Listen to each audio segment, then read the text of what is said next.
Hello friends, स्वागत है आपका हमारे यूट्यूब प्लेटफॉर्म पूनम इंस्टीट्यूट पर। तो फ्रेंड्स, आज हम पढ़ने वाले हैं सेल बायोलॉजी के टॉप 15 एमसीक्यूज़। यहाँ से प्रश्न पेपर में बार बार पूछे जाते हैं, जो कि मोस्ट इम्पॉर्टेंट क्वेश्चन मैं लेकर आई हूँ इस वीडियो में।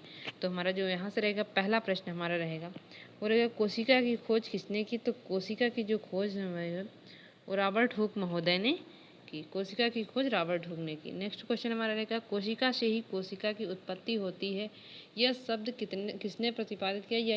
यह जो वाक्य है वो किसने प्रतिपादित किया या सिद्धांत किसने दिया? तो इसका हमारा करेक्ट आंसर रहेगा विर्चो महोदय ने एक कोशिका से दूसरी कोशिका की उत्पत्ति होती है बताया।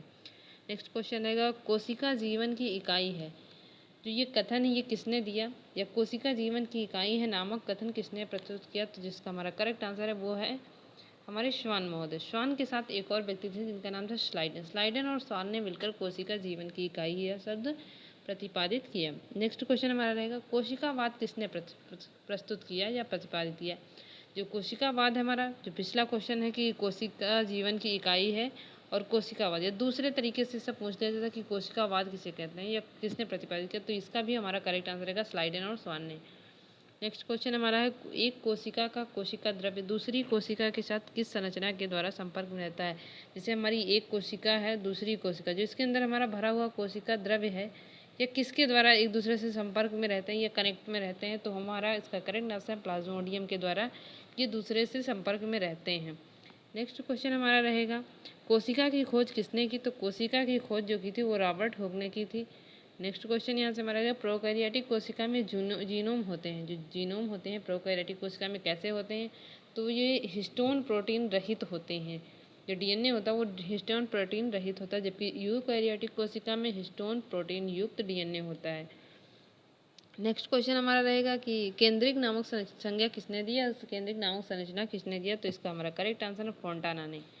नेक्स्ट क्वेश्चन रहेगा, नील हरित शैवाल होते हैं, नील हरित शैवाल कैसे होते हैं? तो ये हमारे प्रोकैरियोट्स होते हैं जो कि एक कोशिकीय होते हैं। साइनोबैक्टीरिया नामक संज्ञा किसके द्वारा प्रयुक्त की गई या किसके लिए प्रयुक्त की गई? जो साइनोबैक्टीरिया होते हैं, इसे हम दूसरे शब्दों में कह सकते हैं कि साइनोबैक्टीरिया का नेक्स्ट नेम क्या है, दूसरा नाम क्या है? तो वो हमारे हैं नील हरित शैवाल। नील हरित शैवाल ही हमारे साइनोबैक्टीरिया हैं। नेक्स्ट क्वेश्चन रहेगा, सबसे लंबी पादप कोशिका है, तो सबसे लंबी पादप कोशिका जो हमारी है वो हमारे हैं रेशे। रेशे हमारी सबसे लंबी पादप कोशिका है। नेक्स्ट क्वेश्चन रहेगा, इलेक्ट्रॉन सूक्ष्मदर्शी का प्रारूप सर्वप्रथम किसने प्रस्तुत किया? तो इसका हमारा करेक्ट आंसर है नाल तथा रुस्का। नेक्स्ट क्वेश्चन रहेगा, कोशिका भित्ति होती है, कोशिका भित्ति कैसी होती है? तो ये पारगम्य होती है।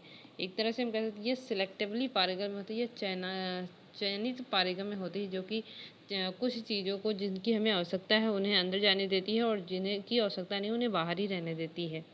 तो कोशिका भित्ति हमारी पारगम्य होती है। नेक्स्ट क्वेश्चन हमारा रहेगा, जीवाणु की कोशिका भित्ति बनी होती है, जो जीवाणु की कोशिका भित्ति होती है वो किससे बनी होती है? तो एन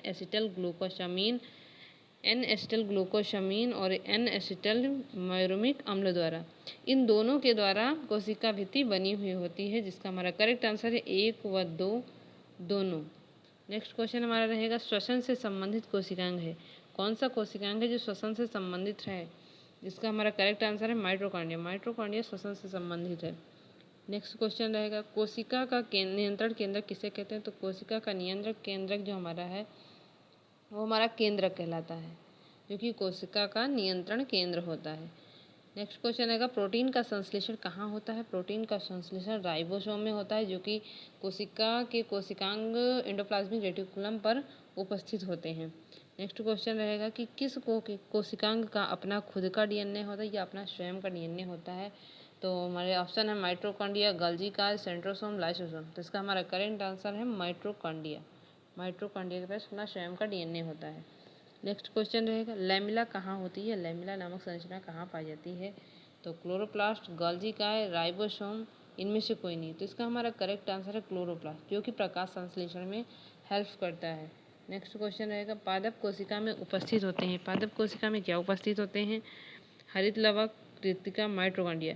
तो ये तीनों इसमें उपस्थित होते हैं, तो इसका हमारा करेक्ट आंसर रहेगा हरित लवक, कृत्तिका, माइटोकॉन्ड्रिया, ये सभी पादप कोशिका में प्रेजेंट होते हैं। नेक्स्ट क्वेश्चन रहेगा, सबसे बड़ी कोशिका है, तो सबसे बड़ी कोशिका हमारी शुतुरमुर्ग का अंडा। और इसका हमारा अपोजिट देखते हैं कि सबसे छोटी कोशिका कौन सी है, तो हमारी माइकोप्लाज्म। माइकोप्लाज्म सबसे छोटी कोशिका है। नेक्स्ट क्वेश्चन हमारे यहाँ से रहेगा, लाइसोसोम की खोज किसने की? लाइसोसोम की खोज हमारी डी डुबे महोदय ने की। नेक्स्ट क्वेश्चन रहेगा, माइटोकॉन्ड्रिया की आंतरिक झिल्ली में अंगुली नुमा संरचना होती है। जो माइटोकॉन्ड्रिया हमारी होती है उसके अंदर जो ये अंगुली नुमा संरचना बनी होती है, ये क्या होती है? तो इसका जो नाम है वो हमारा है क्रेस्टी। नेक्स्ट क्वेश्चन रहेगा, प्रकाश संश्लेषण क्लोरोप्लास्ट में होता है। तो प्रकाश संश्लेषण क्लोरोप्लास्ट के किस भाग में होता है? थाइलेकोइड, स्ट्रोमा, लैमेला, मैट्रिक्स, किस में होता है? तो इसके जो हमारे आंसर हैं वो चारों हैं। इन चारों में प्रकाश संश्लेषण की अभिक्रिया होती है। नेक्स्ट क्वेश्चन रहेगा, जो कि माइटोकॉन्ड्रिया की खोज किसने की? इसका आंसर आप लोग कमेंट में बताएंगे, और आप लोग वीडियो को ज़्यादा से ज़्यादा शेयर करें जिससे कि सभी के पास ये वीडियो पहुंच सके। तो आगे हम इसकी और भी क्वेश्चन देखते हैं। जो हमारा क्वेश्चन है कि कोशिका कला का प्रमुख कार्य क्या होता है? जो कोशिका कला है उसका प्रमुख कार्य होता है कोशिका के अंदर बाहर जल तथा घुलनशील पदार्थों का आवागमन नियंत्रण। कोशिका झिल्ली जो हमारी होती है, जिसे हम सेल मेम्ब्रेन कहते हैं, सेल मेम्ब्रेन का कार्य होता है कि जिन भी पदार्थों की आवश्यकता है, जल या पदार्थ, उनको अंदर आने दे, और जिनकी आवश्यकता नहीं उन्हें बाहर आने दे, तो उनके आवागमन का कार्य करती है। नेक्स्ट क्वेश्चन हमारा रहेगा, जीवाणु कोशिका की कोशिका वृद्धि का मुख्य अवयव क्या है? ये जो जीवाणु कोशिका होती है वो किसकी बनी होती है? तो हमारा इसका करेक्ट आंसर है पेप्टिडोग्लाइकॉन की बनी हुई होती है।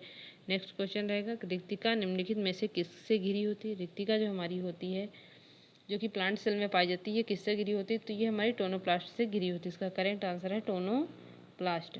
नेक्स्ट क्वेश्चन हमारा रहेगा, निम्नलिखित में से किसमें डीएनए नहीं होता है? ऐसा कौन सा कोशिकांग है जिसमें डीएनए नहीं होता है? Chloroplast, mitochondria, nucleus, peroxisome. DNA नहीं होता है तो इसका हमारा जो राइट आंसर है वो है पराक्सीसोम। पराक्सीसोम में डीएनए नहीं होता है। नेक्स्ट क्वेश्चन हमारा रहेगा, रॉबर्ट ब्राउन ने किसकी खोज की? रॉबर्ट ब्राउन साहब ने केंद्रक की खोज की। इसका हमारा करेक्ट आंसर है केंद्रक। केंद्रक की खोज रॉबर्ट ब्राउन ने की, जबकि जो कोशिका की खोज वो रॉबर्ट हुक ने की। नेक्स्ट क्वेश्चन हमारा रहेगा, सौर ऊर्जा किसके द्वारा ग्रहण की जाती है? जो सौर ऊर्जा है वो किसके द्वारा ग्रहण की जाती है? तो उसका हमारा करेक्ट आंसर है ऑक्सीसोम। ऑक्सीसोम के द्वारा सौर ऊर्जा ग्रहण की जाती है। नेक्स्ट क्वेश्चन हमारा रहेगा, कोशिका शब्द किसने प्रतिपादित किया? तो इसका हमारा करेक्ट आंसर है रॉबर्ट हुक महोदय ने। आप देख सकते हैं कि मतलब यहाँ पर कोशिका शब्द किसने प्रतिपादित किया था, या कोशिका की खोज किसने की थी, कोशिका सिद्धांत किसने दिया। इस तरह के कई सारे क्वेश्चन जो पेपर में डिट्टू ऐसे वैसे के वैसे ही पूछ लिए जाते हैं जैसे मैंने टाइप किए हैं। तो आप लोग इन्हें ध्यान से पढ़िएगा, और हो सके तो अपनी नोट्स में आप लोग इसे लिख कर रख लीजिए। नेक्स्ट क्वेश्चन रहेगा, ऑक्सीकृत इलेक्ट्रॉन स्थानांतरण किस में पाया जाता है? तो ऑक्सीकरण स्थानांतरण जो होता है हमारा पाया जाता है, जो हमारा पाया जाता है वो हमारा क्रिस्टी में पाया जाता है। जो कि माइटोकॉन्ड्रिया की जो क्रिस्टी होती है, जो माइटोकॉन्ड्रिया की ये संरचना अंदर उंगली नुमा संरचना होती है, इसके अंदर हमारे इस क्रिस्टी में ऑक्सीकरण, यहाँ पर छोटे छोटे इस टाइप के कुछ लगे हुए थे जिसे हम ऑक्सीजन इलेक्ट्रॉन स्थानांतरण कहते हैं। वो उसमें इलेक्ट्रॉन स्थानांतरण की जो प्रक्रिया है वो पाई जाती है। नेक्स्ट क्वेश्चन हमारा रहेगा, सबसे पहले संयुक्त सूक्ष्मदर्शी का निर्माण किसने किया? जो संयुक्त सूक्ष्मदर्शी है इसका निर्माण सबसे पहले किसने किया? तो इसका हमारा करेक्ट आंसर है जैनसन तथा जैनसन। ये दोनों अलग अलग बंदे हैं लेकिन इनका नाम एक ही जैसा है। नेक्स्ट क्वेश्चन हमारा रहेगा, सूत्र कणिका की कृष्टि में कौन सी क्रिया होती है? सूत्र कणिका को ही हम माइटोकॉन्ड्रिया कहते हैं। इसकी कृष्टि में कौन सी क्रिया होती है? जब हम इसके बारे में देखते हैं तो हमारा इसका आंसर है जो ऑक्सीकरण अपचयन अभिक्रिया, जो कि माइटोकॉन्ड्रिया की कृष्टि में होती है। नेक्स्ट क्वेश्चन हमारा रहेगा, सूत्र कणिका कोशिका का ऊर्जा ग्रह क्यों कहलाता है? इसमें एटीपी उत्पन्न होते हैं, या क्रेस्प चक्र तथा ईटीएस के लिए विकर पाए जाते हैं। एटीपी का प्रयोग होता है, एनडीए का प्रयोग होता है। तो इसका जो हमारा करेक्ट आंसर रहेगा वो रहेगा इनमें एटीपी उत्पन्न होती है, इसीलिए इसे हम कोशिका का ऊर्जा ग्रह कहते हैं। नेक्स्ट क्वेश्चन हमारा रहेगा, श्वसन से संबंधित कोशिकांग है। तो इसका हमारा करेक्ट आंसर वो है माइटोकॉन्ड्रिया। माइटोकॉन्ड्रिया श्वसन से संबंधित कोशिकांग है। नेक्स्ट क्वेश्चन, फास्फोलीकरण का केंद्रक होता है। जो फास्फोलीकरण की क्रिया होती है उसका केंद्रक क्या होता है? तो वो है करेक्ट आंसर में इसका है ऑक्सीसोम। ऑक्सीसोम फास्फोलीकरण का केंद्रक है। नेक्स्ट क्वेश्चन रहेगा, केंद्रक उपस्थित होते हैं। केंद्रक ऐसी कौन सी कोशिका जिसमें केंद्रक उपस्थित होते हैं? लाल रक्त कणिका, यूकैरियोटिक, प्रोकैरियोटिक, या इनमें से कोई नहीं। तो ऐसी कौन सी कोशिका जिसमें केंद्रक उपस्थित रहते हैं? तो इसका हमारा करेक्ट आंसर जो रहेगा वो रहेगा यूकैरियोटिक कोशिका, जिसमें केंद्रक उपस्थित होते हैं। नेक्स्ट क्वेश्चन हमारा, कोशिका का ऊर्जा ग्रह कौन सा कोशिकांग कहलाता है? तो ये हमारा correct answer mitochondria. Next question रहेगा, निम्नलिखित में से किसमें माइटोकॉन्ड्रिया की संख्या अधिक होती है? जो माइटोकॉन्ड्रिया की संख्या है वो किसमें अधिक होती है, तो इसका जो हमारा करेक्ट आंसर रहेगा वो रहेगा अंकुरित बीज। अंकुरित बीजों में माइटोकॉन्ड्रिया की सबसे अधिक संख्या होती है। नेक्स्ट क्वेश्चन रहेगा परागसीसोम किससे संबंधित है। जो हमारा परागसीसोम है वो हमारा प्रकाशिक श्वसन से संबंधित है। इसका आंसर है प्रकाशिक श्वसन। नेक्स्ट क्वेश्चन हमारा रहेगा एक्रोसोम का निर्माण किससे संबंधित है। जो एक्रोसोम होता है उसका निर्माण किससे संबंधित होता है, तो इसका निर्माण गाल्जी काय के द्वारा होता है। नेक्स्ट क्वेश्चन हमारा रहेगा जंतु कोशिका में प्रोटीन। जो हमारी जंतु कोशिका है इसमें प्रोटीन जो हमारी है उसका संश्लेषण कहाँ होता है, तो केंद्रक कला व ईआर पर उपस्थित राइबोसोम। ईआर का फुल फॉर्म है इंडोप्लाज्मिक रेटिकुलम, जिसे हम अंतःप्रदेवी जालिका कहते हैं। इस पर राइबोसोम चिपके हुए होते हैं। उस राइबोसोम के द्वारा ही प्रोटीन संश्लेषण का कार्य होता है।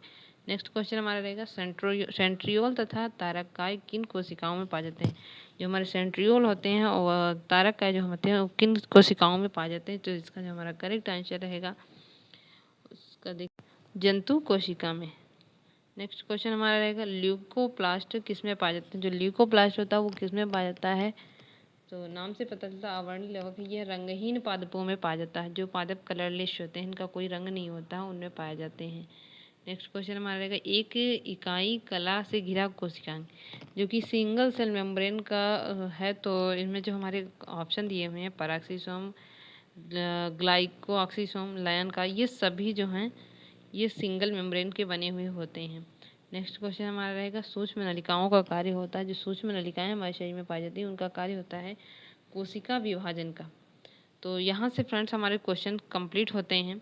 और अगर आपको वीडियो अच्छी लगी तो वीडियो को लाइक करें, चैनल को सब्सक्राइब करें, जिससे कि हमारी प्रत्येक वीडियो सबसे पहले आप तक पहुँचे। Thank you friends.